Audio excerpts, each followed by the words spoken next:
Hello friends आज इस video में हम लोग देखने वाले हैं जो बिहार पुलिस सिपाही भर्ती परीक्षा जिसका री एग्ज़ाम डेट जो है वो 7 अगस्त से एग्ज़ाम जो है वो स्टार्ट है। ठीक है, उसी को लेकर चलते हुए आज के इस वीडियो में हम लोग बिहार पुलिस सिपाही के पूरे सॉल्व पेपर्स को कवर करेंगे एक ही वीडियो में। यानी ये वीडियो जो है वो मास्टर वीडियो होने वाला है। अगर आप चैनल पर नए हो तो चैनल को सब्सक्राइब कर लीजिएगा और बगल में जो बेल आइकन है उसे दबाना ना भूलिएगा। ठीक है, तो आज इस वीडियो में हम लोग यहाँ पर टोटल बुक को एक ही वीडियो में कवर करने वाले हैं। यानी ये जो है मैराथन सेशन होने वाला है और इसमें जो है ये लंबा वीडियो होगा, इसलिए घबराइएगा मत। ठीक है, क्योंकि अंत तक बने रहिएगा तो कुछ ना कुछ ज़रूर हासिल करके जाइएगा। ठीक है, तो आइए हम लोग वीडियो को बिना देरी किए स्टार्ट करते हैं। इस वीडियो में हम लोग पूरे यूथ कॉम्पिटिशन टाइम के द्वारा जो बुक जारी किया गया है सॉल्व पेपर्स का, उसको हम लोग एक ही वीडियो में पूरा कंप्लीट करने वाले हैं। ठीक है, तो आइए स्टार्ट करते हैं। ध्यान दीजिएगा, इसका पीडीएफ हमारे टेलीग्राम चैनल पर मिल जाएगा। टेलीग्राम चैनल का लिंक इसी वीडियो को डिस्क्रिप्शन बॉक्स में दिया जा चुका है, उसे जरूर ज्वाइन कर लीजिएगा। तो आइए, पहला पेपर जो है बिहार पुलिस मद्य निषेध सिपाही भर्ती परीक्षा 2022 में जो हुआ था उसी को हम लोग कवर करेंगे। 27/2/2022 में ये पेपर हुआ था। ठीक है, एक एक करके सभी प्रश्नों को हम लोग कवर करेंगे और व्याख्या सहित इसमें दिया गया है। ये एक पॉइंट है हमारे लिए। तो चलिए स्टार्ट करते हैं। वीडियो जो है मैराथन है। चलिए, पहला क्वेश्चन है बेकिंग सोडा है सोडियम का क्या है?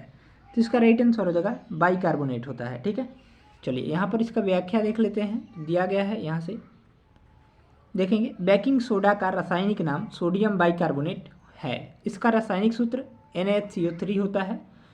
इसे खाने वाला सोडा भी कहा जाता है। इसका उपयोग प्रति अम्लों यानी अम्लीयता कम करने के रूप में, सोडा युक्त पेय पदार्थ के रूप में और अग्निशमक के रूप में भी किया जाता है। इंपॉर्टेंट है, एक का राइट आंसर हो जाएगा डी।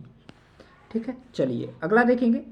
2011 की जनगणना के अनुसार भारत में साक्षरता दर लगभग है, तो डी ऑप्शन 73%। ठीक है, जनगणना 2011 के अनुसार भारत में साक्षरता दर लगभग 73% है थी, लेकिन इसके अंतिम आंकड़ों के अनुसार भारत की साक्षरता दर 74.04% है, जिसमें पुरुष साक्षरता दर 82.14% तथा महिला साक्षरता दर 65.46% है। केरल 93.9.1% साक्षरता दर के साथ भारत का सबसे साक्षर राज्य है। ठीक है, केरल राज्य यानी सबसे ज़्यादा पढ़ा लिखा केरल है, जबकि 63.82 साक्षरता दर के साथ बिहार सबसे न्यूनतम साक्षरता वाला राज्य है। ठीक है, इसमें जो है हम लोग एक प्रश्न को कवर करेंगे तो हमारा 3 से 4 प्रश्न इस व्याख्या के चलते कवर हो जाएगा। ठीक है, तो आइए हम लोग तीसरा प्रश्न देखेंगे। आधुनिक लोकतंत्र के रूप में जाना जाता है, तो इसका राइट आंसर हो जाएगा प्रतिनिधित्व लोकतंत्र को। ठीक है, चलिए आधुनिक लोकतंत्र के रूप में प्रतिनिधित्व लोकतंत्र को जाना जाता है। आधुनिक समय में लोकतंत्र की शुरुआत अमेरिका से हुआ।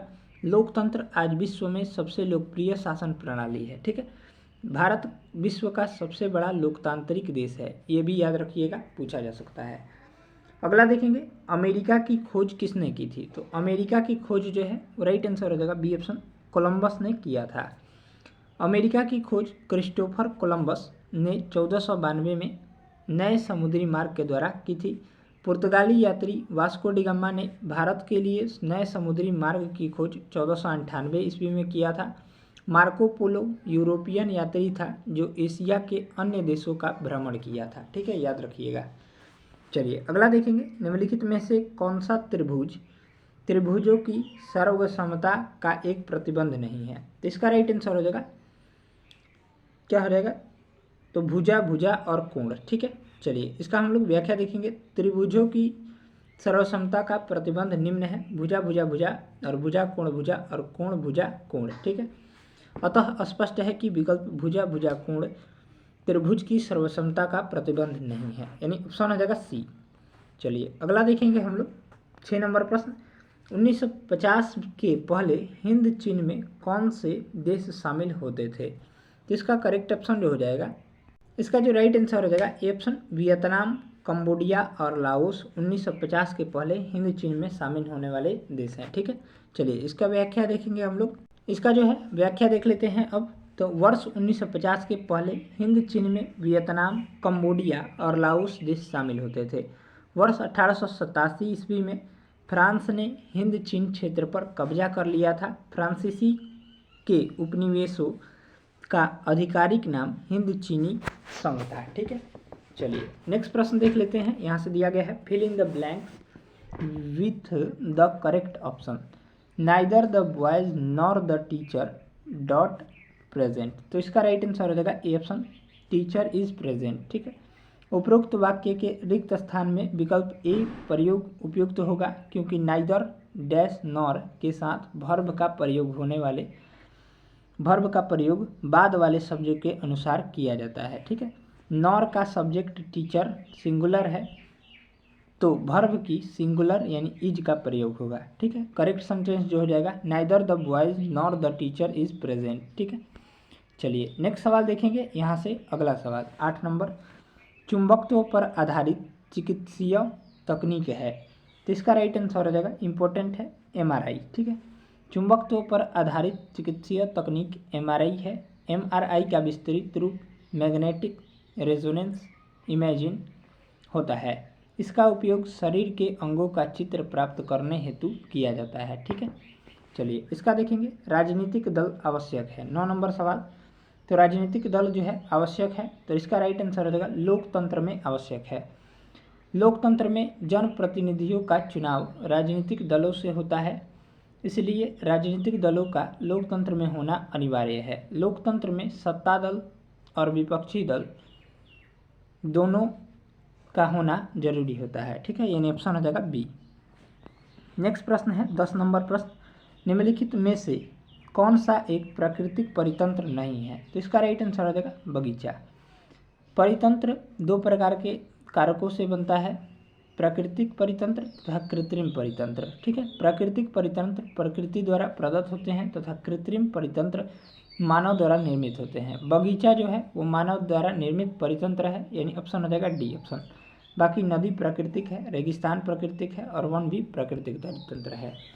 अगला देखेंगे 11 नंबर सवाल, किस राज्य की क्रिकेट टीम ने 2021-22 में विजय हजारे ट्रॉफी का खिताब जीता था। जिसका राइट आंसर हो जाएगा हिमाचल प्रदेश। ठीक है, हिमाचल प्रदेश ने जयपुर के सवाई मानसिंह स्टेडियम में खेले गए फाइनल में तमिलनाडु को 11 रन यानी वेजड़ी मेथड से हराकर अपना पहला विजय हजारे ट्रॉफी 2021-22 जीता। 2022-23 का विजय हजारे ट्रॉफी का खिताब सौराष्ट्र ने महाराष्ट्र को हराकर जीता था। ठीक है, चलिए नेक्स्ट प्रश्न देखेंगे 12 नंबर प्रश्न। चलिए यहाँ से जो है 12 नंबर सवाल दिया गया है, fill in the blanks choosing the correct word from the options that follow. If he dot we would go. तो इसका राइट आंसर हो जाएगा if he comma we would go. दिए गए वाक्य के रिक्त स्थान में विकल्प सी का प्रयोग उपयुक्त होगा, जिसका स्ट्रक्चर निम्न है, if plus subject plus past indefinite tense dot dot subject plus would plus verb one. ठीक है, तो हो जाएगा इसका राइट आंसर, करेक्ट सेंटेंस जो हो जाएगा डी ऑप्शन होगा। ठीक है, यहाँ पर केम कॉम नहीं होगा, डी ऑप्शन होगा, केम हो जाएगा। तो if the came we would go. ठीक है, यानी ऑप्शन हो जाएगा डी। चलिए अगला देखेंगे, गलती से सी टिक हो गया था। नेक्स्ट देखेंगे, चूज द ऑप्शन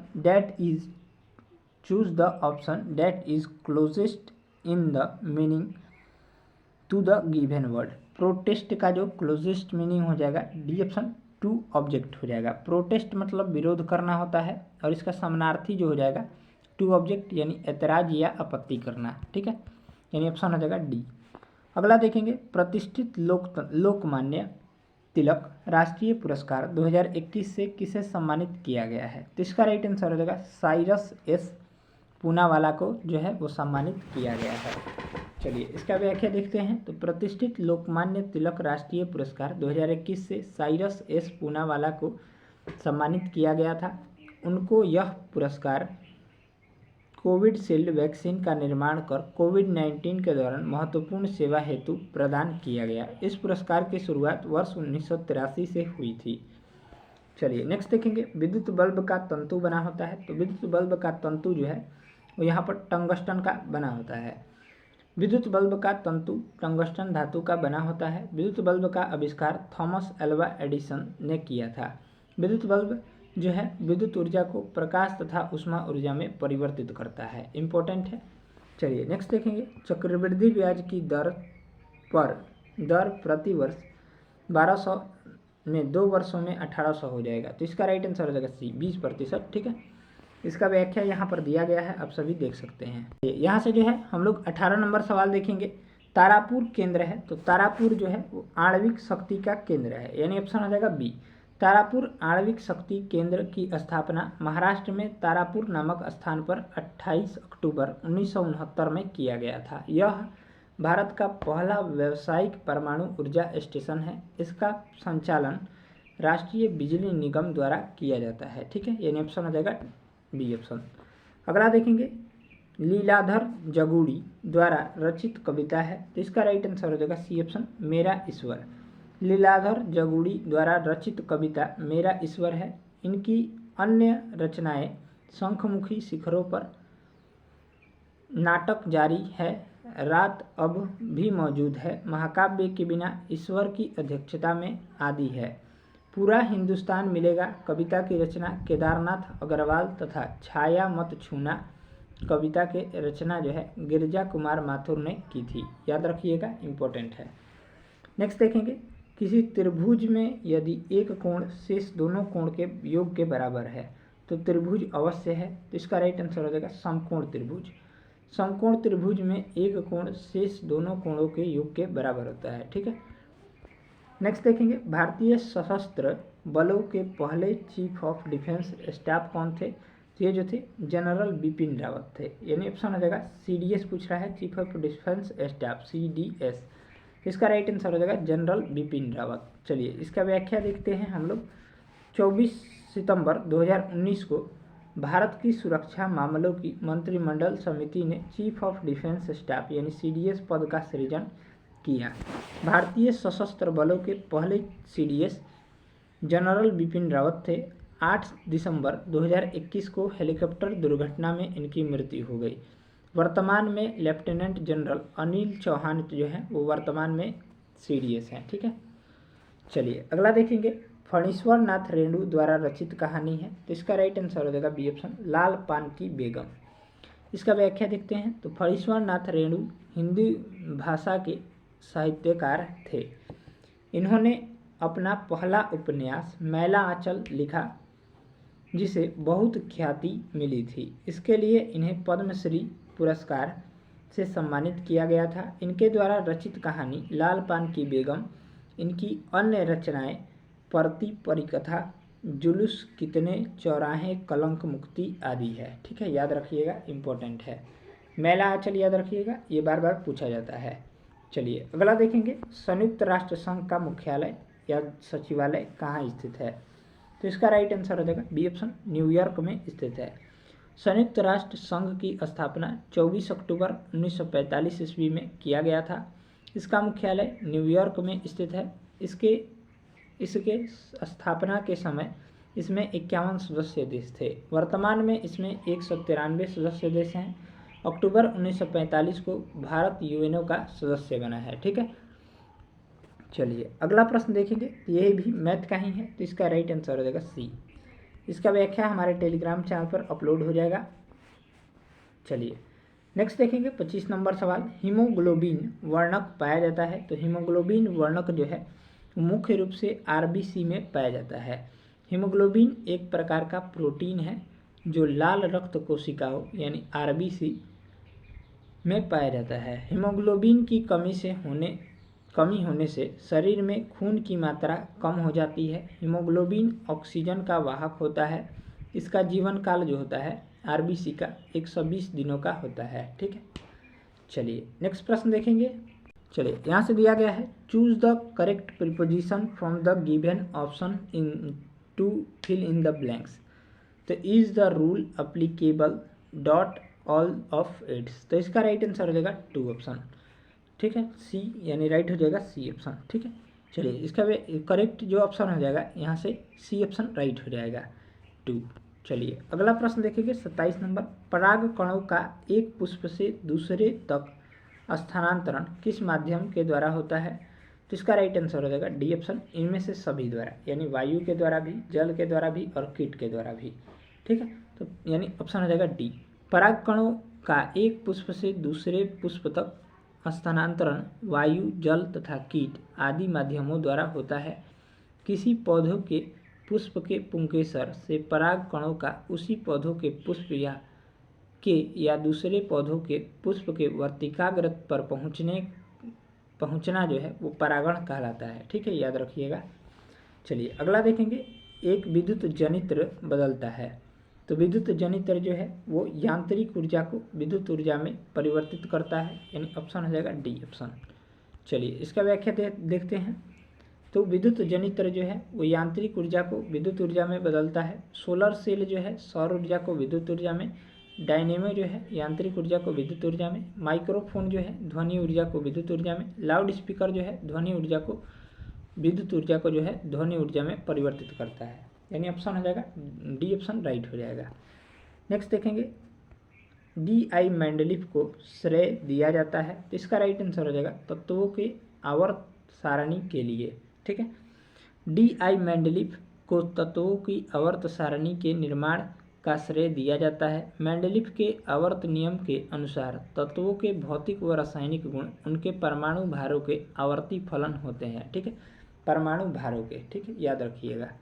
चलिए नेक्स्ट देखेंगे, choose the correct from of the passive voice the given sentence, he speaks Hindi. तो इसका राइट आंसर हो जाएगा C option, Hindi is spoken by him. चलिए अगला प्रश्न देखेंगे, यहाँ से दिया गया है नेक्स्ट सवाल।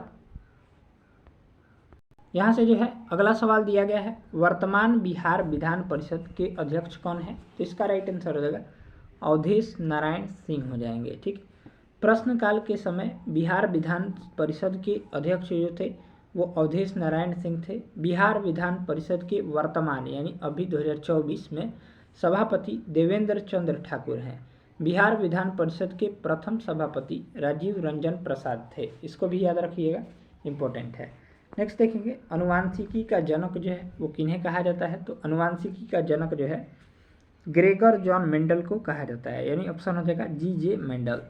ठीक है, चलिए इसका व्याख्या देखते हैं।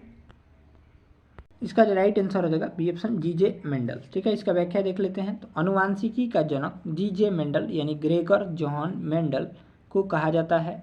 एक पीढ़ी से दूसरे पीढ़ी में जीवों के मूल गुणों का संचरण अनुवांशिकी कहलाता है। ठीक है, ग्रेगर जॉन मेंडल ने मटर के पौधे का प्रयोग किया था अपने प्रयोग में। ठीक है, चलिए अगला प्रश्न दिया गया है यहाँ से, प्रथम विश्व युद्ध कब शुरू हुआ था।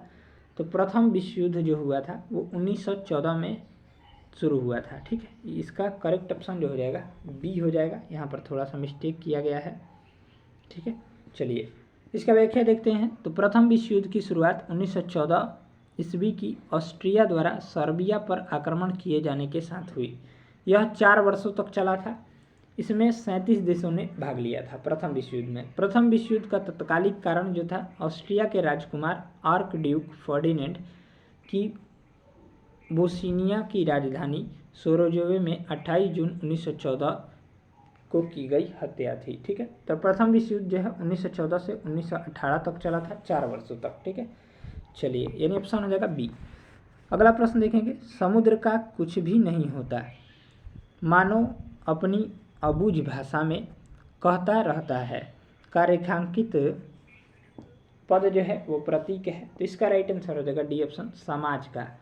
ठीक, तो समुद्र का कुछ भी नहीं होता, मानो अपनी अबूझ भाषा में कहता है, रेखांकित शब्द जो है या पद जो है समुद्र का प्रतीक है समाज। ठीक है, तो समुद्र की कविता सीताकांत महापात्र की रचना है। ठीक है, याद रखिएगा। सीमाकांत महापात्र को वर्ष 1993 में ज्ञानपीठ पुरस्कार मिला था। चलिए अगला देखेंगे, यहाँ से खाद्य सुरक्षा का तात्पर्य है। तो खाद्य सुरक्षा का तात्पर्य जो हो जाएगा इनमें से सभी से हो जाएगा, यानी खाद्य उपलब्धता से, खाद्य की पहुँच से और खाद्य की सामर्थ्य से, यानी ऑप्शन हो जाएगा डी। चलिए इसका व्याख्या देखते हैं। यहाँ पर दिया गया है, खाद्य सुरक्षा से तात्पर्य खाद्य पदार्थों को सुनिश्चित आपूर्ति, पहुँच एवं जन सामान्य के लिए भोज्य पदार्थों की उपलब्धता तथा खाद्य सामर्थ्य से है। ठीक है, चलिए इसके संदर्भ में राष्ट्रीय खाद्य सुरक्षा अधिनियम 2013 है जिसका उद्देश्य एक गरिमापूर्ण जीवन जीने के लिए लोगों को वहनीय मूल्यों पर अच्छी गुणवत्ता के खाद्यान्न की पर्याप्त मात्रा उपलब्ध कराते हुए उन्हें मानव जीवन चक्र दृष्टिकोण में खाद्य और पोषणिक सुरक्षा प्रदान करना है। ठीक है, यानी ऑप्शन हो जाएगा डी। चलिए नेक्स्ट देखेंगे, निम्नलिखित में से कौन जुलाई 2021 को अंतरिक्ष में यात्रा करने वाली द्वितीय भारतीय मूल की महिला बनी है? तो इसका राइट आंसर हो जाएगा, यहाँ से देखेंगे करेक्ट जो ऑप्शन हो जाएगा, इसका जो राइट आंसर हो जाएगा सी ऑप्शन, शिरीषा बांदला बनी है, यानी ऑप्शन हो जाएगा सी। चलिए इसका व्याख्या देखते हैं हम लोग। तो इसका व्याख्या देखेंगे तो शिरीषा बांदला जुलाई 2021 को अंतरिक्ष में यात्रा करने वाली द्वितीय भारतीय मूल की महिला बनी है। पहली भारतीय मूल की महिला जो थी वो कल्पना चावला है। शिरीषा आंध्र प्रदेश के गुंटूर जिले की है। ठीक है, याद रखिएगा ये भी। चलिए नेक्स्ट देखते हैं, राष्ट्रीय मानवाधिकार आयोग की स्थापना जो हुई थी वो कब हुई थी? तो इसका राइट आंसर हो जाएगा 1993 में हुई थी। राष्ट्रीय मानवाधिकार आयोग की स्थापना राष्ट्रीय मानवाधिकार संरक्षण अधिनियम 1993 के तहत 12 अक्टूबर 1993 को किया गया था। इसके अध्यक्ष एवं सदस्यों की नियुक्ति राष्ट्रपति द्वारा प्रधानमंत्री की अध्यक्षता वाली 6 सदस्यीय समिति की सिफारिश पर की जाती है। इसके अध्यक्ष एवं सदस्यों के कार्यकाल 3 वर्ष 70 वर्ष जो पहले हो की आयु तक होता है। चलिए अगला देखेंगे, choose the correct answer to the question from the options that follow.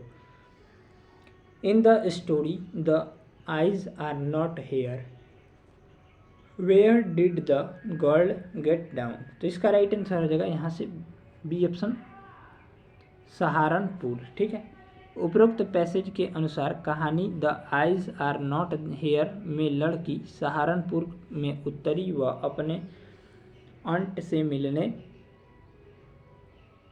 जा रही है, जिसका विकल्प जो हो जाएगा सहारनपुर हो जाएगा। चलिए अगला देखेंगे, भारत का प्रथम परमाणु संयंत्र जो है वो कहाँ स्थापित किया गया था? ये तारापुर महाराष्ट्र में, यानी ऑप्शन हो जाएगा बी। चलिए इसका व्याख्या देखते हैं, भारत का प्रथम परमाणु संयंत्र तारापुर महाराष्ट्र में स्थापित किया गया था। अमेरिका की सहायता से वर्ष 1969 में स्थापित किया गया था। भारत के प्रमुख परमाणु संयंत्र दिए गए हैं जो कि इम्पोर्टेंट है आपके एग्जाम के लिए। ठीक है, यहाँ से क्वेश्चन पूछे जा सकते हैं। रावत भट्टा जो है राजस्थान में है, कलपक्कम तमिलनाडु में है, कैगा कर्नाटक में है, नरौरा उत्तर प्रदेश में है और ककरापारा जो है गुजरात में है। ये काफ़ी इम्पोर्टेंट है, याद रखिएगा। चलिए अगला देखेंगे, बैलाडीला श्रेणी किस जिले में स्थित है? तो बैलाडीला श्रेणी जो है वो यहाँ पर बस्तर जिले में स्थित है। बैलाडीला श्रेणी बस्तर जिले में स्थित है। बैलाडीला श्रेणी में प्रचुर मात्रा में लौह अयस्क पाया जाता है। बैलाडीला वर्तमान में छत्तीसगढ़ के दंतेवाड़ा जिले में राष्ट्रीय खनिज विकास निगम के अधीन लौह अयस्क खान है। ठीक है, चलिए नेक्स्ट देखेंगे, सरहुल पर्व मुख्यतः कौन मनाते हैं? तो इसका राइट आंसर हो जाएगा मुंडा जनजाति मनाते हैं। सरहुल पर्व मुख्यतः मुंडा मनाते हैं। मुंडा झारखंड की एक प्रमुख जनजाति है। सरहुल पर्व प्रकृति के परिवर्तन और उल्लास के स्वागत के रूप में मनाया जाता है, यानी ऑप्शन हो जाएगा बी। अगला देखेंगे, अमन फसल संबंधित है। तो अमन फसल जो है वो यहाँ पर धान से संबंधित है। अमन फसल धान से संबंधित है। औस, अमन तथा बोरो चावल की किस्म की फसल है, यानी ऑप्शन हो जाएगा डी ऑप्शन राइट हो जाएगा। चलिए नेक्स्ट देखते हैं। चलिए यहाँ से अगला सवाल देखते हैं हम लोग, स्वयं सहायता समूह में ऋण संबंधित अधिकांश निर्णय लिए जाते हैं। तो इसका राइट आंसर हो जाएगा सदस्यों के द्वारा लिए जाते हैं, यानी ऑप्शन हो जाएगा बी। चलिए इसका व्याख्या देखते हैं, तो स्वयं सहायता समूह में ऋण संबंधित अधिकांश निर्णय सदस्यों के द्वारा लिए जाते हैं। स्वयं सहायता समूह जिसको SHG बोलते हैं, कुछ ऐसे लोगों का एक अनाधिकृत संघ होता है जो आपके रहन सहन की शिक्षा में सुधार करने के लिए स्वेच्छा से एक साथ आते हैं, यानी ऑप्शन हो जाएगा बी ऑप्शन। नेक्स्ट देखेंगे, किस विकल्प में सही विलोम युग्म है? तो इसका राइट आंसर हो जाएगा डी ऑप्शन, गौरव का लाघव। ठीक है, शब्द और विलोम दिए गए हैं, तो अनादर का हो जाएगा यहाँ पर आदर हो जाएगा, अनूठा का सामान्य हो जाएगा और गौरव का लाघव हो जाएगा, यानी ऑप्शन हो जाएगा डी ऑप्शन राइट हो जाएगा। अगला प्रश्न देखेंगे, पृथ्वी की कुल सतह लगभग जो पानी से ढका हुआ है कितना है? तो इसका जो राइट आंसर हो जाएगा ए ऑप्शन 75% भाग। पृथ्वी की कुल सतह का लगभग 75% पानी से ढका हुआ है। वास्तविक रूप से पृथ्वी की कुल सतह का लगभग 71% भूभाग पर जल है। उत्तरी गोलार्ध का 61% और दक्षिणी गोलार्ध का 81% भाग महासागरों से ढका हुआ है। ठीक है, चलिए अगला देखेंगे, एक कहानी यह भी रचना है, ये किसकी है? तो इसका राइट आंसर हो जाएगा मुत्तु भंडारी की है। एक कहानी यह भी मुन्नू भंडारी की रचना है। मुन्नू भंडारी की अन्य रचनाएं एक प्लेट सैलाब, मैं हार गई, यही सच है, तीन निगाहों की एक तस्वीर आदि है। ठीक है, याद रखिएगा। चलिए अगला देखेंगे, एक समचतुर्भुज किसकी जिसकी भुजा जो है 20 सेंटीमीटर है तथा एक विकर्ण जो है 24 सेंटीमीटर है। तो इसका क्षेत्रफल जो हो जाएगा 384 वर्ग सेंटीमीटर हो जाएगा। चलिए इसका आंसर यहाँ पर दिया गया है, आप सभी देख सकते हैं। बुक का पीडीएफ जो है हम टेलीग्राम पर यहाँ पर डाल देंगे। टेलीग्राम का लिंक इसी वीडियो के डिस्क्रिप्शन बॉक्स में है, उसको ज्वाइन कर लीजिएगा। मैथ के लिए वहाँ पर इम्पोर्टेंट होगा। चलिए इसका जो राइट आंसर हो जाएगा 15 मीटर हो जाएगा। चलिए नेक्स्ट देखेंगे, कौन भौतिक पूंजी का उदाहरण नहीं है? तो इनमें से कौन जो है भौतिक पूंजी का उदाहरण नहीं है? तो डी ऑप्शन शिक्षा व प्रशिक्षण हो जाएगा। भौतिक पूंजी एक प्रकार की संपत्ति है जिसका उपयोग उत्पादन या निर्माण प्रक्रिया में किया जाता है, जो किसी व्यवसाय को उपभोक्ताओं को बिक्री के लिए सामान और सेवाएं बनाने की अनुमति देता है। भौतिक पूंजी में यंत्र व मशीनें, भवन तथा कच्चा माल को शामिल किया जाता है, जबकि शिक्षा व प्रशिक्षण भौतिक पूंजी का उदाहरण नहीं है। यानी ऑप्शन हो जाएगा डी ऑप्शन। नेक्स्ट देखेंगे, असंपाती जंतु जिनका हृदय द्विकक्षीय होता है वो कौन से हैं? तो इसका राइट आंसर हो जाएगा शार्क। ठीक, असंपाती जंतु शार्क का हृदय द्विकक्षीय होता है। ऐसे जीव जिनके शरीर का तापमान पर्यावरण के तापमान के साथ घटता बढ़ता रहता है असंपाती जंतु कहलाते हैं, जैसे सरीसृप, उभयचर, मछलियाँ आदि। इन्हें सितर्तकीय जीव भी कहा जाता है। ठीक है, चलिए अगला देखेंगे, क्रिया बल व एवं प्रतिक्रिया बल हमेशा लगते हैं। तो इसका राइट आंसर हो जाएगा अलग अलग वस्तुओं पर और विपरीत दिशाओं में। ठीक है, चलिए इसका व्याख्या देखते हैं। तो क्रिया एवं प्रतिक्रिया बल हमेशा अलग अलग वस्तुओं पर विपरीत दिशाओं में लगते हैं। न्यूटन के गति के तृतीय नियम के अनुसार प्रत्येक क्रिया के बराबर परंतु विपरीत दिशाओं में प्रतिक्रिया होती है। ठीक है, याद रखिएगा, इंपॉर्टेंट है। न्यूटन के गति का तीसरा नियम का उदाहरण जो हो जाएगा वो कौन सा हो जाएगा? तो बंदूक से गोली निकालते समय पीछे की ओर झटका लगना, ऊंचाई से कूदने पर चोट लगना और रॉकेट को आगे बढ़ना। ठीक है, ये सभी जो है तृतीय गति के नियम के उदाहरण हैं। चलिए नेक्स्ट देखेंगे, यहाँ से निम्न में से किस क्षेत्र में मौसमी बेरोजगारी की समस्या होती है? तो यहाँ पर राइट आंसर हो जाएगा कृषि क्षेत्र में। यानी ऑप्शन हो जाएगा ए ऑप्शन। चलिए इसका व्याख्या देखते हैं हम लोग। इसका व्याख्या दिया गया है, कृषि क्षेत्र में मौसमी बेरोजगारी की समस्या होती है। मौसमी बेरोजगारी वह स्थिति होती है जिसमें साल के कुछ विशिष्ट महीने में बेरोजगारी का स्तर बढ़ने की उम्मीद होती है। चलिए नेक्स्ट देखेंगे, निम्नलिखित में से किसका बीज प्रोटीन एवं वसा यानी तेल का प्रचुर स्रोत है? इसका राइट आंसर हो जाएगा सोयाबीन का बीज। ठीक है, सोयाबीन का बीज प्रोटीन व वसा यानी तेल का प्रचुर स्रोत होता है। सोयाबीन में 42% प्रोटीन, 22% वसा और 21% कार्बोहाइड्रेट, 12% नमी व 3% अन्य घटक होते हैं। ठीक है, चलिए नेक्स्ट देखेंगे हम लोग, यहाँ से दिया गया है। चलिए यहाँ से अगला सवाल देखते हैं हम लोग, राष्ट्रपति को महाभियोग की प्रक्रिया से कौन अपदस्थ कर सकता है? तो इसका राइट आंसर हो जाएगा यह हटा सकता है। तो राइट आंसर हो जाएगा ए ऑप्शन संसद। ठीक है, चलिए इसका व्याख्या देखते हैं। इसका राइट आंसर हो जाएगा संसद हो जाएगा। व्याख्या देख लीजिए, तो राष्ट्रपति को महाभियोग की प्रक्रिया से संसद द्वारा अपदस्थ यानी हटाया जा सकता है। चलिए, भारतीय संविधान के अनुच्छेद 61 में महाभियोग का वर्णन किया गया है। याद रखिएगा, इसकी सूचना राष्ट्रपति को 14 दिन पूर्व दी जाती है। महाभियोग का प्रस्ताव संसद के किसी भी सदन में कम से कम 1/4 सदस्यों द्वारा हस्ताक्षरित प्रस्ताव द्वारा लाया जा सकता है। ठीक है, चलिए अगला प्रश्न देखेंगे, मतदाता सूची को आमतौर पर कहा जाता है? तो इसका राइट आंसर हो जाएगा वोटर लिस्ट कहा जाता है, यानी मतदाता सूची कहा जाता है। मतदाता सूची को आमतौर पर वोटर लिस्ट कहा जाता है। यह सूची निर्वाचन आयोग द्वारा तैयार की जाती है। आप सभी के पास होगा ये। निर्वाचन आयोग का वर्णन भारतीय संविधान के अनुच्छेद 324 से 329 में किया गया है। ठीक है, अगला देखेंगे, राज्यसभा का सभापति अपना त्याग पत्र जो है संबोधित करता है। तो इसका राइट आंसर हो जाएगा राष्ट्रपति को। राज्यसभा का सभापति कौन होता है? तो उपराष्ट्रपति जो होता है राज्यसभा का पदेन सभापति होता है, वह अपना त्यागपत्र राष्ट्रपति को संबोधित यानी स्वहस्ताक्षरित लेख द्वारा कर सकता है। संविधान में उपराष्ट्रपति से संबंधित प्रावधान अमेरिका के संविधान से लिया गया है। यह राज्यसभा का सदस्य नहीं होता है। ठीक है, चलिए इसका व्याख्या देखते हैं। और दिया गया है नहीं होता है, अतः इसे मतदान देने का अधिकार नहीं है, किंतु सभापति के रूप में निर्णायक मत देने का अधिकार उसे प्राप्त है। ठीक है, चलिए अगला प्रश्न देखेंगे, 57 नंबर सवाल। चलिए यहाँ से हम लोग 57 सवाल देखेंगे। निम्नलिखित में से कौन दक्षिण अफ्रीका के रंगभेद आंदोलन से संबंधित है? तो इसका राइट आंसर हो जाएगा बी ऑप्शन, नेल्सन मंडेला हो जाएगा। ये इंपॉर्टेंट सवाल है। चलिए इसका व्याख्या देखते हैं। तो दक्षिण अफ्रीका के पूर्व राष्ट्रपति नेल्सन मंडेला दक्षिण अफ्रीका के रंगभेद आंदोलन से संबंधित है। दक्षिण अफ्रीका में रंगभेद को समाप्त करने में इन्होंने महत्वपूर्ण भूमिका निभाई।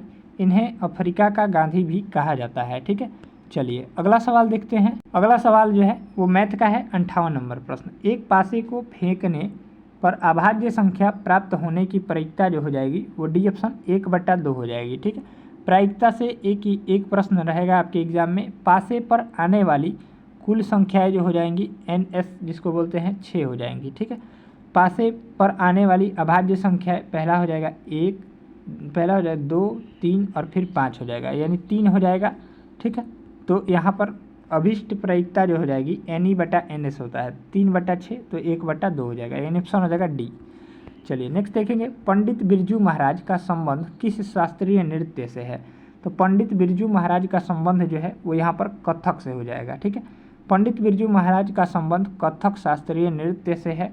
इनकी मृत्यु 22 जनवरी 2022 को हो गई। कथक से संबंधित अन्य कलाकार लच्छू महाराज, सुखदेव महाराज, सीतारा देवी, गोपी कृष्ण, शोभना नारायण आदि हैं। ठीक है, इंपॉर्टेंट है। नेक्स्ट देखेंगे, एक कंपनी जो एक से अधिक देशों में उत्पादन का स्वामित्व रखती है या नियंत्रण करती है, यह कहलाती है, यहाँ पर बहुराष्ट्रीय कंपनी कहलाती है। ठीक है, चलिए यानी ऑप्शन हो जाएगा सी। चलिए नेक्स्ट देखेंगे, यहाँ से दिया गया है अगला सवाल 61 नंबर। कौन से समूह के सभी शब्द कमल के पर्यायवाची हैं? तो यहाँ पर राइट आंसर हो जाएगा सी ऑप्शन, सरोज, पंकज और अरविंद। कमल के पर्यायवाची शब्द जलज हो जाएगा, पंकज हो जाएगा, वारिज हो जाएगा, सरोज हो जाएगा, शतदल हो जाएगा, अरविंद हो जाएगा, यानी ऑप्शन हो जाएगा सी ऑप्शन राइट हो जाएगा। नेक्स्ट प्रश्न देखेंगे, एक हॉल का फर्श आयताकार है, इसकी लंबाई 45 मीटर और तथा चौड़ाई 36 मीटर है। हॉल के फर्श को ढकने के लिए 6 मीटर और 5 मीटर आकार के कितने कारपेट की आवश्यकता होगी? तो इसका राइट आंसर हो जाएगा यहाँ से 54। कैसे इसको बनाया है देखते हैं। तो हॉल का क्षेत्रफल बटा कर देंगे यहाँ पर एक कारपेट का क्षेत्रफल, आवश्यक कारपेट की संख्या बराबर हॉल का क्षेत्रफल बटा एक कारपेट का क्षेत्रफल, तो बराबर 45 दिया गया है, 45 × 36 और 6 × 5। ठीक है, तो इसको कटाएंगे जब तो आ जाएगा 54। चलिए नेक्स्ट देखेंगे, यहाँ से अगला दिया गया है, दाल का बहुवचन शब्द है। तो दाल का बहुवचन जो हो जाएगा दालें हो जाएगा। ठीक है, दाल का बहुवचन शब्द दालें हैं। अकारांत स्त्रीलिंग शब्दों का बहुवचन संज्ञा के अंतिम अ को ए में बदलकर एक वचन से बहुवचन बनाया जाता है। चलिए नेक्स्ट प्रश्न देखेंगे 64। चलिए यहाँ से जो है हम लोग 64वां सवाल देखते हैं। देशों के बीच विकास की तुलना करने हेतु उपयोगी मापक है, तो प्रति व्यक्ति आय हो जाएगा। देशों के बीच विकास की तुलना करने हेतु उपयोगी मापक प्रति व्यक्ति आय है। प्रति व्यक्ति आय किसी देश का औसत आय यानी प्रति व्यक्ति होता है। भारत में सर्वाधिक प्रति व्यक्ति आय वाला आय जो है वो गोवा राज्य की है। ठीक है, याद रखिएगा। चलिए अगला देखेंगे, हड़प्पा के किस स्थल से जलाशय के प्रमाण मिले हैं? तो इसका राइट आंसर हो जाएगा यहाँ से बी ऑप्शन, धौलावीरा से। ये कल हम लोग प्रश्न किया था। हड़प्पा के धौलावीरा स्थल से जलाशय के प्रमाण मिले हैं। धौलावीरा गुजरात राज्य के कच्छ जिले में लूनी नदी के किनारे स्थित है। इसका उत्खनन कार्य JP जोशी तथा रविंद्र सिंह बिष्ट द्वारा कराया गया था। चलिए नेक्स्ट देखेंगे, RBI के वर्तमान गवर्नर कौन है। तो RBI के वर्तमान गवर्नर जो हो जाएंगे शक्तिकांत दास हो जाएंगे। ठीक है, भारतीय रिजर्व बैंक के वर्तमान गवर्नर जनरल शक्तिकांत दास हैं। RBI की स्थापना 1 अप्रैल 1935 को 5 करोड़ की अधिकृत पूंजी से हुई थी। इसका राष्ट्रीयकरण जो है 1 जनवरी 1949 को किया गया। इसके प्रथम गवर्नर सर ऑसबर्न स्मिथ थे तथा इसका मुख्यालय जो है मुंबई में स्थित है। चलिए नेक्स्ट देखेंगे, यहाँ से जो है अगला सवाल जो है वो इम्पोर्टेंट है और ये मैथ का है। ठीक है, तो इसका राइट आंसर हो जाएगा 3200 रुपये। चलिए इसका यहाँ पर आंसर दिया गया है, आप सभी देख सकते हैं व्याख्या के साथ। नेक्स्ट देखेंगे 68 नंबर, निम्नलिखित में से कौन सी नदी मुहाना यानी एस्चुअरी बनाती है। तो इसका राइट आंसर हो जाएगा नर्मदा नदी। नर्मदा नदी मुहाना यानी एस्चुअरी बनाती है। इसका उद्गम स्थल जो है विंध्याचल पर्वत श्रेणियों में स्थित अमरकंटक नामक स्थान से होता है तथा इसका मुहाना खंबात की खाड़ी में स्थित है। याद रखिएगा, पूछा जाता है। नेक्स्ट देखेंगे, भारत के संप्रभु कौन है। तो इसका राइट आंसर हो जाएगा भारत के लोग। भारत के संप्रभु भारत के लोग हैं। सभी स्रोतों का आधार भारत का संविधान है। संप्रभु का अर्थ नभ, जल और स्थल पर अपने क्षेत्राधिकार में अधिकार हो, यानी ऑप्शन हो जाएगा सी ऑप्शन राइट हो जाएगा। अगला देखेंगे, बिहार दिवस कब मनाया जाता है। तो बिहार दिवस जो है वो 22 मार्च को मनाया जाता है। चलिए इसका व्याख्या देखते हैं। तो बिहार दिवस 22 मार्च को मनाया जाता है। 22 मार्च वर्ष 1912 में अंग्रेजों ने बिहार को बंगाल से पृथक करके नए राज्य का गठन किया था। वर्ष 2023 में बिहार दिवस की थीम जो थी वो युवा शक्ति की प्रगति है। चलिए अगला देखेंगे, निम्न में से उपार्जित लक्षण है। तो इसका राइट आंसर हो जाएगा शरीर का वजन। शरीर का वजन उपार्जित लक्षण के अंतर्गत आता है। लेमार्क के अनुसार जनकों के उपार्जित लक्षण संस्कृतियों से संप्रेषित होते हैं। उपार्जित लक्षण आजीवन विकसित होता रहता है। ठीक है, चलिए अगला देखेंगे, choose the correct answer to the question from the option that follow. Which festival is referred to in today little girl wiser than man। तो इसका राइट आंसर हो जाएगा डी ऑप्शन ईस्टर। ठीक है, चलिए ऑप्शन हो जाएगा डी। अगला सवाल देखेंगे, तृतीय क्षेत्र में सम्मिलित गतिविधि नहीं है। तो इसका राइट आंसर हो जाएगा पशुपालन। ठीक है, पशुपालन तृतीय क्षेत्र के अंतर्गत नहीं आता है। यह जो है प्राथमिक क्षेत्र के अंतर्गत आता है। प्राथमिक क्षेत्र में कृषि आता है, वानिकी आता है, मछली पकड़ना और खनन आता है। द्वितीय क्षेत्र में विद्युत उपकरण निर्माण, खाद्य निर्माण और कपड़ा उत्पादन, हस्तशिल्प और उद्योग आता है। और तृतीय क्षेत्र में यहाँ से परिवहन, संचार, बैंक सेवाएं और व्यापार आदि आता है। याद रखिएगा, यहाँ से प्रश्न पूछा जाएगा। नेक्स्ट देखेंगे, यहाँ से 74 नंबर, 100 साल पहले किसी देश में नाजी पार्टी स्थापित हुई थी। तो किस देश में हुई थी। तो जर्मनी में हुई थी। ठीक है, 100 साल पहले जर्मनी देश में नाजी पार्टी स्थापित हुई थी। नाजी पार्टी की स्थापना वर्ष 1919 में एनओन डेक्सलर ने म्यूनिख में जर्मन वर्कर्स पार्टी के नाम से किया था। अगला देखेंगे, भारत में सर्वाधिक क्षेत्र में फैले हुए वन हैं। तो इसका राइट आंसर हो जाएगा डी, यहाँ से ए ऑप्शन उष्णकटिबंधीय पर्णपाती वन। ठीक है, भारत में सर्वाधिक क्षेत्र में फैले हुए वन उष्णकटिबंधीय पर्णपाती वन हैं। इन्हें मानसून वन भी कहा जाता है। इन वनों में चंदन, शीशम, महुआ, साल, टीक, आंवला, बांस आदि के वृक्ष पाए जाते हैं। चलिए नेक्स्ट देखेंगे, 76 number, choose the correct option. Where was saint Kabir brought up in his early childhood days. तो इसका राइट आंसर हो जाएगा ए ऑप्शन वाराणसी। ठीक है, चलिए अगला सवाल देखेंगे। अगला प्रश्न यहाँ से दिया गया है, सुंदरी वृक्ष डैश में पाए जाते हैं। तो इसका राइट आंसर हो जाएगा बी ऑप्शन मैंग्रोव वन में पाए जाते हैं। सुंदरी वृक्ष मैंग्रोव वन में पाए जाते हैं। मैंग्रोव वन विश्व के उष्णकटिबंधीय और उपोष्णकटिबंधीय क्षेत्रों के लवण पादप समूहों का एक विविध समूह है जो ऑक्सीजन की कमी, उच्च लवणता और दैनिक ज्वारीय अपलावन जैसी परिस्थितियों के बीच अस्तित्व को बनाए रखता है। यानी ऑप्शन हो जाएगा बी ऑप्शन। चलिए नेक्स्ट देखेंगे, बादल या कोहरा किस कोलाइडी विलयन का उदाहरण है? तो इसका राइट आंसर हो जाएगा द्रव का गैस में परिक्षेपण का। बादल या कोहरा द्रव गैस में परिक्षिप्त कोलाइडी निकाय का उदाहरण है। गैस में द्रव के परिक्षेपण से द्रव यानी एरोसोल कोलाइडी का निर्माण होता है। चलिए अगला देखेंगे, संज्ञा शब्द जहर में इला प्रत्यय जोड़ने से कौन सा शब्द बनेगा, कौन सा विशेषण बन जाएगा? इसका राइट आंसर हो जाएगा यहाँ से सी ऑप्शन, जहरीला बन जाएगा। ठीक है, संज्ञा शब्द जहर में इला प्रत्यय जोड़ने पर जहर प्लस इला जहरीला बन जाएगा। प्रत्यय वह शब्दांश होता है जो किसी शब्द के बाद में प्रयुक्त होकर उसका अर्थ परिवर्तित कर देता है, उसे प्रत्यय कहते हैं। अगला देखेंगे 80 नंबर, भारत में बजट निर्माण का कार्य किया जाता है। तो इसका राइट आंसर हो जाएगा वित्त मंत्रालय द्वारा।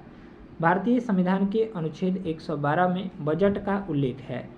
यह एक वित्तीय वर्ष में सरकार की अनुमति, प्राप्तियों एवं व्यय का विवरण होता है। बजट वित्त मंत्रालय द्वारा जारी किया जाता है। वित्त मंत्री इसे संसद में बजट सत्र में प्रस्तुत करते हैं, यानी ऑप्शन हो जाएगा ए ऑप्शन। अगला प्रश्न देखेंगे, अक्षय यानी नवीकरणीय ऊर्जा के स्रोत का उदाहरण है। इसका राइट आंसर हो जाएगा सूर्य। सूर्य अक्षय यानी नवीकरणीय ऊर्जा स्रोत का उदाहरण है। नवीकरणीय ऊर्जा स्रोत वे स्रोत होते हैं जिनका उपयोग होने पर भी अनवर्त यानी पुनर्भरण और नवीनीकृत होता रहता है।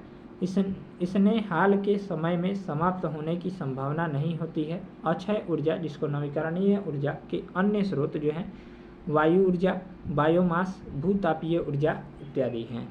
चलिए अगला देखेंगे, निम्न में से कौन सा संविधान निर्मात्री सभा का सदस्य नहीं था? तो इसका राइट आंसर हो जाएगा मोहम्मद अली जिन्ना। मोहम्मद अली जिन्ना संविधान निर्मात्री सभा के सदस्य नहीं थे। संविधान सभा का गठन कैबिनेट मिशन के प्रस्ताव पर हुआ, जिसमें 389 देशों सदस्यों का निर्धारण किया गया था। भारत के विभाजन के बाद इनकी संख्या घटकर 299 रह गई। मुस्लिम लीग के 73 सदस्य जिसमें शामिल थे। चलिए नेक्स्ट देखेंगे। चलिए यहाँ से जो है अगला सवाल देखेंगे, एक परितंत्र में सभी हरे पौधे एवं नील हरित शैवाल जिनमें प्रकाश संश्लेषण की क्षमता होती है डैश वर्ग में आते हैं। तो इसका राइट आंसर हो जाएगा उत्पादक वर्ग में। ठीक है, एक परितंत्र में सभी हरे पौधे व नील हरित शैवाल उत्पादक श्रेणी में आते हैं। ये प्रकाश संश्लेषण द्वारा अपना भोजन बनाते हैं। उत्पादक वर्ग स्वपोषी तथा पर्यावरण के जैविक घटक कहलाते हैं। इन उत्पादों पर प्राथमिक उपभोक्ता प्रत्यक्ष रूप से तथा द्वितीयक उपभोक्ता अप्रत्यक्ष रूप से निर्भर होते हैं। यानी ऑप्शन हो जाएगा यहाँ से ए ऑप्शन। अगला देखेंगे, परख जो हाल ही में खबरों में रहा किस क्षेत्र से जुड़ा एक पोर्टल है? तो इसका राइट आंसर हो जाएगा छात्रों के सीखने का आंकलन से जुड़ा एक पोर्टल है। ठीक है, परख छात्रों के सीखने के आंकलन से क्षेत्र से जुड़ा एक पोर्टल है। इसे राष्ट्रीय शिक्षा नीति 2020 के अनुसार डिजाइन किया गया है। इसका पूरा नाम performance assessment review and analysis of knowledge for holistic development होता है। ठीक है, चलिए अगला देखेंगे, जापान एक विकसित या धनवान देश बना है। इसका राइट आंसर हो जाएगा मानव संसाधनों में निवेश द्वारा। जापान एशिया महाद्वीप का विकसित देश है जो अपने देश के मानव संसाधनों में निवेश करते रहने से स्थिति में आया है। जापान ने 1868 में मेइजी पुनर्स्थापना के साथ मानव संसाधन पर निवेश करने पर बल जो है देने लगा। ठीक है, अगला प्रश्न देखेंगे, यहाँ से 86 नंबर सवाल, जितेंद्रिय शब्द का सही संधि विच्छेद होगा। तो जित प्लस इंद्रिय हो जाएगा, यानी ऑप्शन हो जाएगा ए ऑप्शन।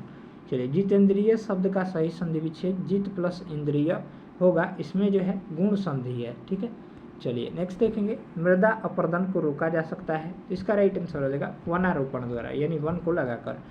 वनारोपण मृदा अपरदन को रोकने का सबसे उत्कृष्ट तरीका है। मृदा की ऊपरी व उपजाऊ परत का कटकर बह जाना मृदा अपरदन कहलाता है। ठीक है, अगला देखेंगे 88 नंबर, भारत के निहाल शरीर का संबंध निम्नलिखित में से किस खेल से है? यहाँ पर शतरंज से हो जाएगा।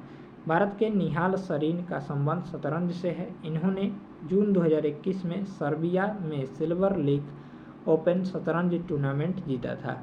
चलिए नेक्स्ट देखते हैं। चलिए यहाँ से अगला दिया गया है, यहाँ से 89 नंबर प्रश्न, इस्पात तथा लोहे को जंग से सुरक्षित रखने के लिए उन पर यसद लेपन की प्रक्रिया में एक पतली परत निम्न की चढ़ाई जाती है। ये जस्ता यानी जिंक जिसका संकेत होता है Zn, उसकी परत चढ़ाई जाती है। इस्पात तथा लोहे को जंग से बचाने के लिए उस पर यसद लेपन जिसको गैल्वेनीकरण की प्रक्रिया में जस्ते यानी जिंक की एक पतली परत चढ़ा दी जाती है, ठीक है, जिससे जो है जंग नहीं लगता है।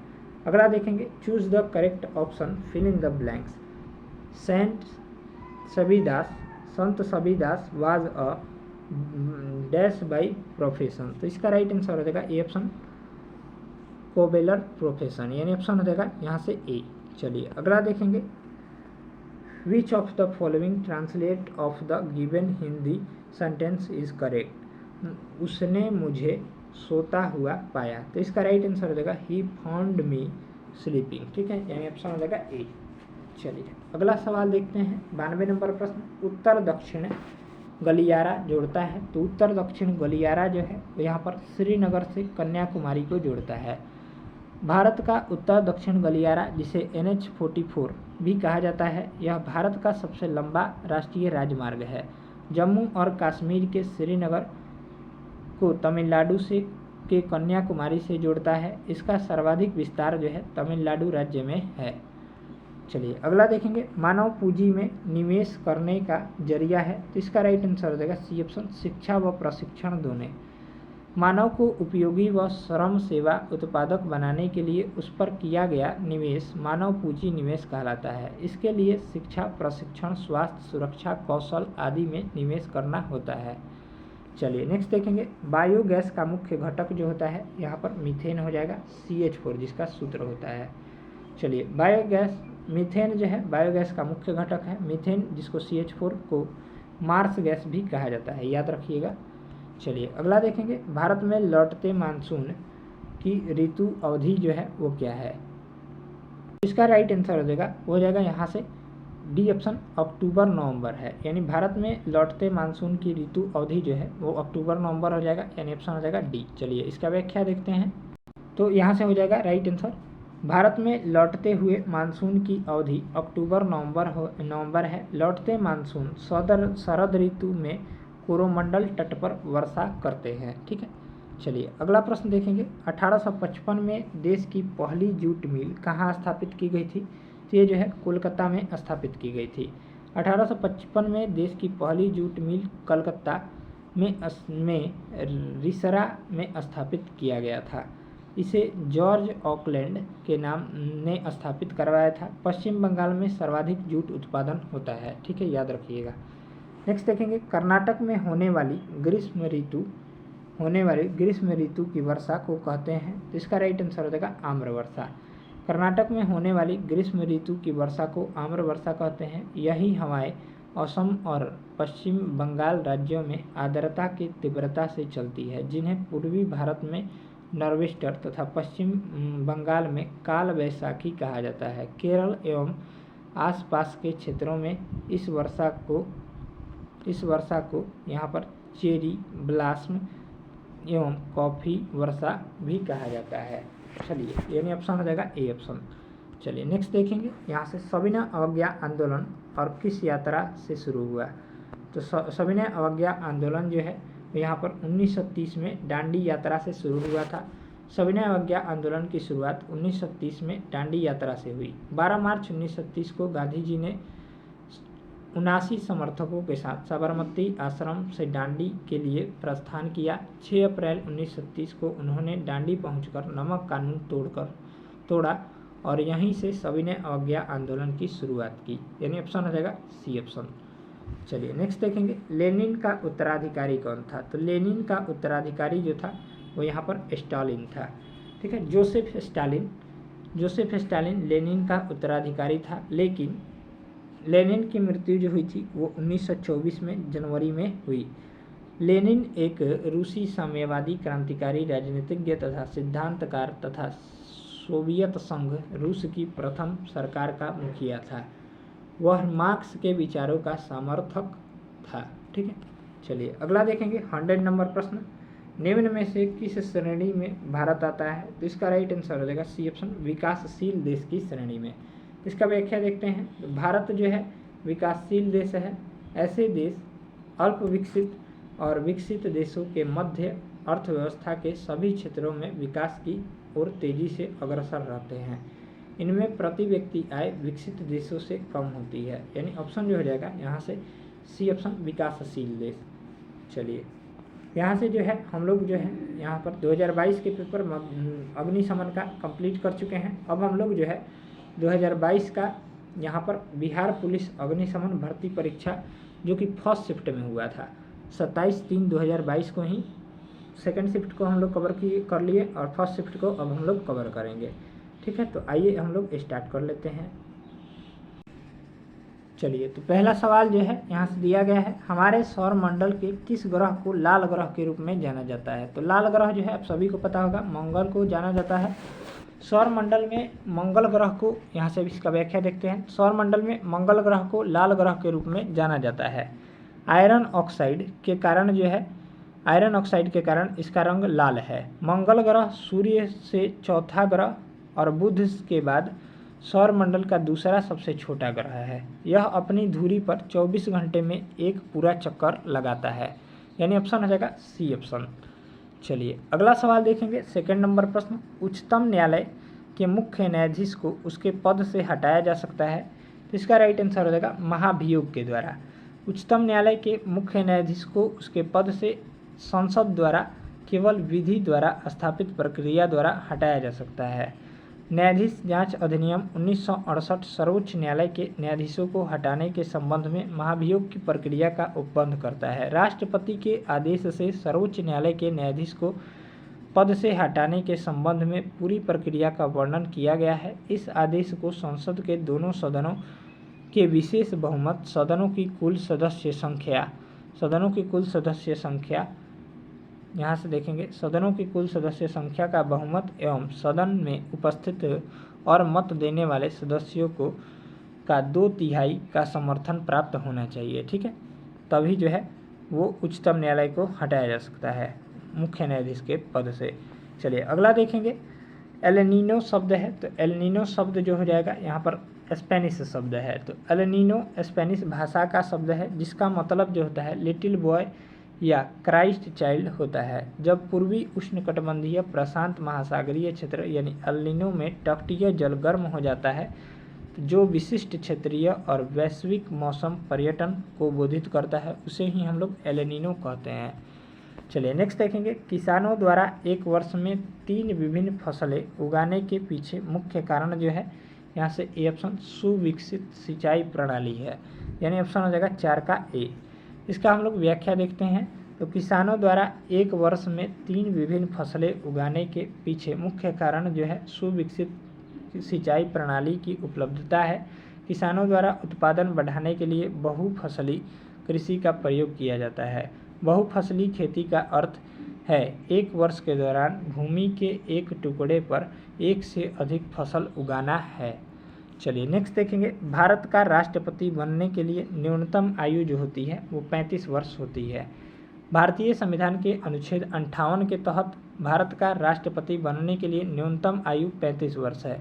अनुच्छेद 58 के अनुसार राष्ट्रपति निर्वाचित होने के लिए होने वाले व्यक्ति को जो है, पहला भारत का नागरिक होना चाहिए, सेकंड है 35 वर्ष की आयु का होना चाहिए। ठीक है, तभी जो है भारत का राष्ट्रपति आप बन पाएंगे।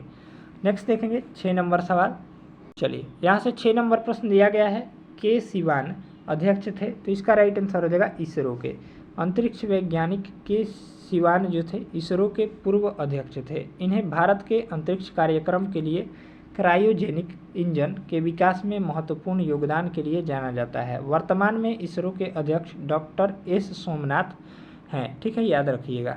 इसरो का मुख्यालय जो है बेंगलुरु में है, इसको भी याद रखिएगा। अगला देखेंगे, भारत की प्रथम महिला राष्ट्रपति कौन है। तो इसका राइट आंसर हो जाएगा प्रतिभा पाटिल।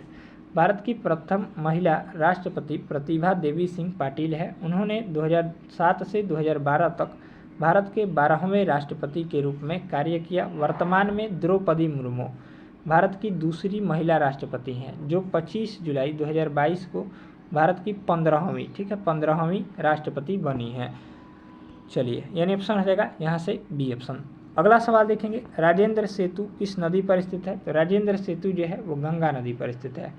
राजेंद्र सेतु या मोकामा पुल गंगा नदी पर स्थित है। यह बिहार में लगभग 2 किलोमीटर लंबा रेल सह पुल है, ठीक है, जो उत्तर बिहार को दक्षिण बिहार से जोड़ता है। चलिए अगला देखेंगे, एक समचतुर्भुज के विकर्णों की लंबाई 6 सेंटीमीटर तथा 8 सेंटीमीटर है, तो उसका भुजा जो हो जाएगा यहाँ से 5 सेंटीमीटर हो जाएगा। इसका हम यहाँ पर डिस्कशन दिया गया है। नेक्स्ट देखेंगे, रैखिक संवेग के बदलने की दर को क्या कहते हैं? बल आघूर्ण कहते हैं, ठीक है, यानी ऑप्शन हो जाएगा बी।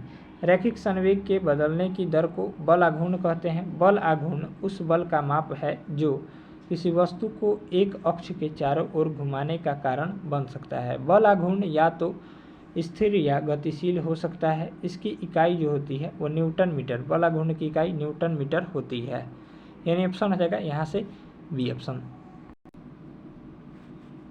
यहाँ से अगला सवाल दिया गया है 11 नंबर, एक आयत का क्षेत्रफल निकालने का सूत्र जो हो जाएगा यहाँ से डी ऑप्शन L/B हो जाएगा, ठीक है। चलिए अगला सवाल दिया गया है 12 नंबर सवाल, निम्न में से कौन सी युक्ति विद्युत ऊर्जा को यांत्रिक ऊर्जा में परिवर्तित करती है? तो ये जो है विद्युत मोटर परिवर्तित करती है। यहाँ पर अन्य यंत्र दिए गए हैं जो कि आपके एग्जाम के लिए जो है बिहार पुलिस एग्जाम 7 अगस्त के लिए इम्पोर्टेंट है। विद्युत मोटर जो है यांत्रिक ऊर्जा को विद्युत ऊर्जा को यांत्रिक ऊर्जा में परिवर्तित करता है। विद्युत इस्त्री विद्युत ऊर्जा को ऊष्मा ऊर्जा में परिवर्तित करता है। विद्युत बल्ब जो है विद्युत ऊर्जा को प्रकाश ऊर्जा में परिवर्तन करता है। विद्युत गीजर जो है विद्युत ऊर्जा को तापीय ऊर्जा में परिवर्तित करता है, याद रखिएगा, इंपॉर्टेंट है। नेक्स्ट देखेंगे 13 नंबर सवाल, निम्नलिखित में से किसको सिद्ध करने की आवश्यकता होती है? तो इसका राइट आंसर हो जाएगा प्रमेय को। प्रमेय को सिद्ध करने की आवश्यकता होती है। प्रमेय वे कथन हैं जो परिभाषाओं, स्वयं सिद्धों, पूर्व सिद्ध कथनों और निगमनात्मक तर्कों का उपयोग करके सिद्ध किए जाते हैं। अगला देखेंगे, घनानंद की रचनाएं किस भाषा में हैं? तो घनानंद की रचनाएं जो हैं वो यहाँ पर ब्रज भाषा में है, ठीक है। घनानंद की रचनाएं ब्रज भाषा में हैं। वे हिंदी भाषा के रीतिकाल के कवि हैं। उन्होंने भगवान श्री कृष्ण के प्रति अनुरक्त होकर वृंदावन में निम्बार्क संप्रदाय से दीक्षा ली। वे जीवन पर्यंत राधा कृष्ण संबंधी गीत, कविता, सवये लिखते रहे। घनानंद की रचनाएं सुजानहित,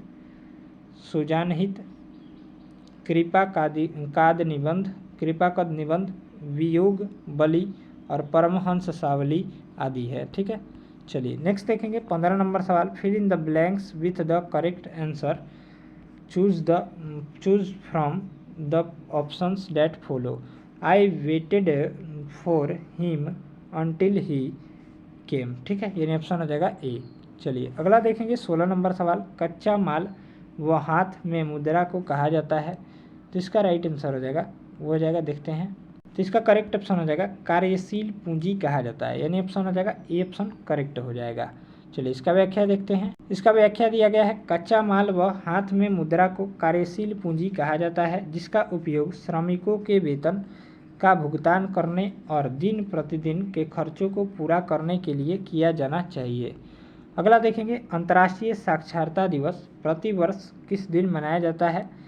तो ये जो है 8 सितंबर को मनाया जाता है। अंतर्राष्ट्रीय साक्षरता दिवस प्रतिवर्ष 8 सितंबर को मनाया जाता है। इसका उद्देश्य शिक्षा को बढ़ावा देना है और ज़्यादा से ज़्यादा लोगों को साक्षर होने के लिए जागरूक करना है। वर्ष 2022 की थीम जो थी वो अंतर्राष्ट्रीय साक्षरता दिवस की ट्रांसफॉर्मिंग लिटरेसी लर्निंग स्पेस है, यानी ऑप्शन हो जाएगा यहाँ से कब मनाया जाता है? तो 8 सितंबर को। अगला देखेंगे, द ओरिजिन ऑफ स्पीसीज यानी जाति की उत्पत्ति पुस्तक लिखी गई। तो इसका राइट आंसर हो जाएगा चार्ल्स डार्विन द्वारा। इंपॉर्टेंट सवाल है।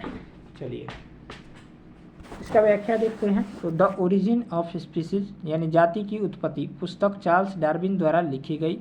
नए प्रकार के जीवों की उत्पत्ति के विषय में चार्ल्स डार्विन ने 1859 में प्राकृतिक वर्ण नेचुरल सिलेक्शन का सिद्धांत दिया और अपनी पुस्तक जीव जाति का उद्भव ओरिजिन्स ऑफ स्पीसीज प्रकाशित की, ठीक है। अगला देखेंगे, यहाँ से दिया गया है, विश्व के सबसे बड़े क्रिकेट स्टेडियम मोटेरा का नया नाम रखा गया। तो इसका राइट आंसर हो जाएगा नरेंद्र मोदी स्टेडियम। विश्व का सबसे बड़े क्रिकेट स्टेडियम मोटेरा का नया नाम नरेंद्र मोदी स्टेडियम रखा गया। यह स्टेडियम गुजरात के अहमदाबाद के मोटेरा में स्थित है। इस स्टेडियम में 1,32,000 दर्शक की बैठने की क्षमता है। यानी ऑप्शन हो जाएगा यहाँ से सी ऑप्शन। अगला सवाल देखेंगे, उत्तरी तथा उत्तरी पश्चिमी भारत में चलने वाले गर्म तथा शुष्क हवाएं कहलाती है। ये जो है लू कहलाती है। उत्तरी तथा उत्तरी पश्चिमी भारत में चलने वाली गर्म तथा शुष्क हवाएं लू कहलाती है। ये हवाएं थार रेगिस्तान से मई और जून के महीनों में विशेष रूप से चलती है। लू के समय तापमान 45 डिग्री से 50 डिग्री सेंटीग्रेड तक जा सकता है। इसके संपर्क में आने से सामान्यतः आँखों में जलन, अचानक बेहोशी व अंततः रोगी की मौत तक हो जाती है। ठीक है, यानी ऑप्शन हो जाएगा डी। अगला देखेंगे, भारत जैसे देश में सर्वाधिक प्रचुर मात्रा में उपलब्ध उत्पादन का साधन जो है वो यहाँ पर श्रम है। भारत जैसे देशों में सर्वाधिक प्रचुर मात्रा में उपलब्ध उत्पादन का साधन श्रम है। वस्तु और सेवाओं का उत्पादन 4 प्रमुख कारकों से प्रभावित होता है: पूंजी, श्रम, भूमि और उद्यमिता। उद्योगों के लिए कुशल श्रमिकों की संख्या गतिशील है तथा जनसंख्या अधिक होने के कारण बड़ी संख्या में उपलब्ध है। चलिए अगला देखेंगे, अग्नि शब्द का विशेषण जो हो जाएगा यहाँ से ए ऑप्शन अग्नेय हो जाएगा। यानी ऑप्शन हो जाएगा ए। अग्नि शब्द का विशेषण अग्नेय है। विशेषण संज्ञा या सर्वनाम के रूप यानी गुण, संख्या, मात्रा, परिमाण आदि की विशेषता बताता है। चलिए यहाँ से 23 नंबर प्रश्न देखेंगे। नेक्स्ट दिया गया है 23 नंबर सवाल। यहाँ से देश की प्रथम महिला मुख्य निर्वाचन आयुक्त कौन थी? तो ये C option VS. Rama Devi थी। ठीक है, देश की प्रथम महिला मुख्य निर्वाचन आयुक्त वी.एस. रमा देवी थी।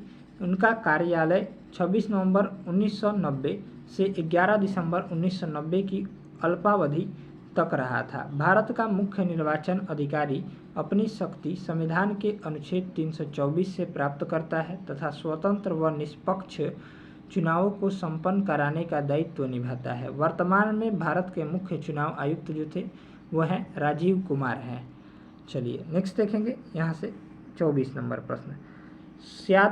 साम्यवाद का सर्वप्रथम प्रयोग किस देश में हुआ था? ये जो हुआ था रूस में। साम्यवाद का सर्वप्रथम प्रयोग रूस में हुआ था। साम्यवाद समाजवाद की परम परिणति है। साम्यवाद एक ऐसा सामाजिक एवं राजनीतिक दर्शन है जो राजनीतिक संस्थानों के विश्लेषण एवं मूल्यांकन तथा मानव की पहचान और उसके कल्याण के लिए समुदाय के महत्व पर जोर देता है। साम्यवाद के अनुसार सार्वजनिक निर्णय लेने का वांछनीय लक्ष्य एक स्वस्थ समुदाय है जिसमें व्यक्तिगत चुनाव के विकल्पों का अधिकता न हो। चलिए नेक्स्ट देखेंगे, 25 नंबर प्रश्न जो है वो मैथ का है, तो इसका राइट आंसर हो जाएगा ए ऑप्शन 2 हो जाएगा। जब इसको सॉल्व करिएगा, यहाँ पर सॉल्व किया हुआ दिया हुआ है, देख सकते हैं। चलिए यहाँ से 26 नंबर सवाल देखेंगे। बैंकों की तुलना में साहूकार के द्वारा वसूली जाने वाली ब्याज की दर होती है, तो इसका राइट आंसर हो जाएगा डी ऑप्शन बहुत अधिक होती है। बैंकों की तुलना में साहूकार के द्वारा वसूली जाने वाली ब्याज की दर बहुत अधिक होती है। साहूकार वह समूह या व्यक्ति होता है जो व्यक्तिगत तौर पर कर्ज यानी मुहैया कराता है। वह बैंक या किसी वित्तीय संस्था से अलग होता है, उनसे अधिक ब्याज वसूलता है। वह बैंक रहित क्षेत्रों में कर्ज देने में अहम भूमिका निभाते हैं। चलिए नेक्स्ट देखेंगे, यहाँ से 27 नंबर प्रश्न है। 27 नंबर प्रश्न दिया गया है, यहाँ से हम लोग देखते हैं 27 नंबर सवाल। जल के अणुओं की गति जब अचानक चयनात्मक पारगम्य झिल्ली द्वारा हो तो उसे कहते हैं, तो इसका राइट आंसर हो जाएगा परासरण कहते हैं। ठीक है, जल के अणुओं की गति जब चयनात्मक पारगम्य झिल्ली द्वारा हो तो उसे परासरण कहते हैं। यह एक ऐसी प्रक्रिया है जिसमें जल के अणु एक चुनिंदा पारगम्य झिल्ली के माध्यम से उच्च जल सांद्रता वाले क्षेत्रों से कम जल सांद्रता वाले क्षेत्र में फैलते हैं। चलिए नेक्स्ट देखेंगे, यहाँ से अगला सवाल। यहाँ से जो है हम लोग अगला सवाल देखेंगे। खुली वायु में कुछ दिन छोड़ देने पर सिल्वर की वस्तुएं काली हो जाती है क्योंकि उन पर डैश की परत बन जाती है, जिसका जो राइट आंसर हो जाएगा तो यहाँ से जो इसका राइट आंसर हो जाएगा वो हो जाएगा डी ऑप्शन, सिल्वर सल्फाइड की परत जम जाती है। ठीक है, यानी ऑप्शन हो जाएगा डी। चलिए इसका हम लोग व्याख्या देखते हैं। इसका व्याख्या यहाँ पर दिया गया है, खुली वायु में कुछ दिन छोड़ देने पर सिल्वर की वस्तुएं काली हो जाती है क्योंकि उन पर सिल्वर सल्फाइड यानी Ag2S की परत बन जाती है। ठीक है, सिल्वर क्लोराइड AgCl को हॉर्न सिल्वर कहा जाता है। इसका उपयोग फोटोक्रोमेटिक कांच बनाने में होता है। सिल्वर नाइट्रेट AgNO3 का प्रयोग मतदान के समय मतदाताओं की उंगलियों पर निशान लगाने वाली स्याही बनाने में किया जाता है। ठीक है, याद रखिएगा, इम्पोर्टेंट है।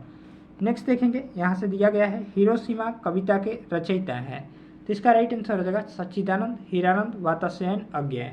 हिरोशिमा कविता के रचयिता सच्चिदानंद हीरानंद वात्स्यायन अज्ञेय हैं। यह कविता अज्ञेय द्वारा वर्ष 1959 में प्रकाशित हुई।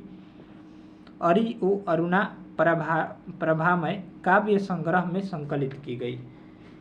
ठीक है, यानी ऑप्शन जो हो जाएगा यहाँ से डी ऑप्शन राइट हो जाएगा। चलिए यहाँ से अगला सवाल देखते हैं। अगला प्रश्न है, लोकतंत्र में अंतिम सत्ता निहित होती है, तो इसका राइट आंसर हो जाएगा जनता में। ठीक है, लोकतंत्र में अंतिम सत्ता जनता में निहित होती है। लोकतंत्र सरकार का एक रूप है जिसमें जनता अपनी स्वेच्छा से निर्वाचन में आए हुए किसी भी प्रतिनिधित्व को मत देकर अपना प्रतिनिधि चुन सकती है तथा उसे विधायिका का सदस्य बना सकती है। अब्राहम लिंकन के अनुसार लोकतंत्र जनता के द्वारा तथा जनता के लिए शासन है। ठीक है, याद रखिएगा। चलिए नेक्स्ट प्रश्न दिया गया है, यहाँ से मयूरभंज खाने किसके लिए जानी जाती है, तो मयूरभंज खाने जो है राइट आंसर हो जाएगा लौह अयस्क के लिए जानी जाती है। मयूरभंज खाने लौह अयस्क के लिए जानी जाती है। ये उड़ीसा के मयूरभंज जिले में स्थित है। लौह अयस्क चट्टानें एवं खनिज हैं जिनसे धात्विक लोहे का आर्थिक निष्कर्षण किया जा सकता है। भारत में कुडुप्पा तथा धारवाड़ की अवसादी एवं आग्नेय शैलों में लौह अयस्क की प्राप्ति होती है। इसमें मैग्नेटाइट, हेमेटाइट, सीडेराइट, लिमोनाइट प्रमुख लौह अयस्क हैं।